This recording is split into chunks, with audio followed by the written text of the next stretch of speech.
बिस्मिल्लाहिर्रहमानिर्रहीम। अस्सलाम वालेकुम वरहमतुल्लाहि वबरकातुहू। आज हम सूरत इब्राहीम की आयत नंबर 28 से लेकर 34 तक का तर्जुमा ताज़ा करेंगे कुरान की रोशनी से।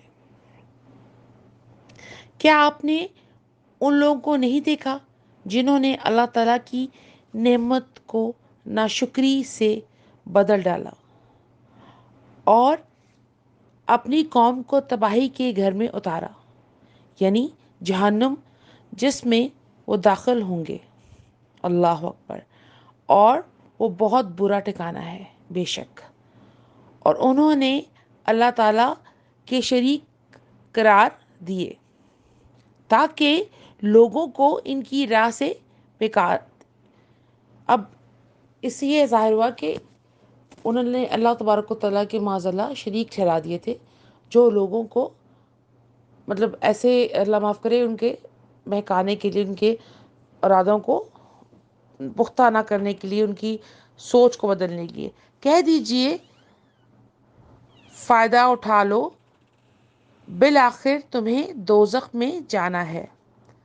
मेरे इन बंदों को जो ईमान लाए हैं, ए पैगंबर कह दीजिए कि वो नमाज अदा करें और जो कुछ हमने इनको दिया है इसमें से ज़ाहिर पोशीदा नेकी की राह में इस तरह दिन से पहले, यानी उस दिन से पहले, यानी आखिरत के दिन से पहले खर्च कर लें।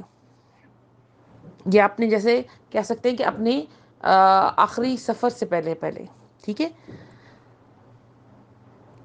कि वो दिन आ जाए जिसमें ना कोई ख़रीदो फरोख्त होगी और ना दोस्ती। अल्लाह अकबर। काम आएगी। अल्लाह ताला वो ज़ात अक़दस है जिसने आसमान और ज़मीन को पैदा किया और आसमान से यानी मीना बरसाया, यानी बारिश को बरसाया, फिर इसके ज़रिए मेवाजात से तुम्हारे लिए रिस्क पैदा किया।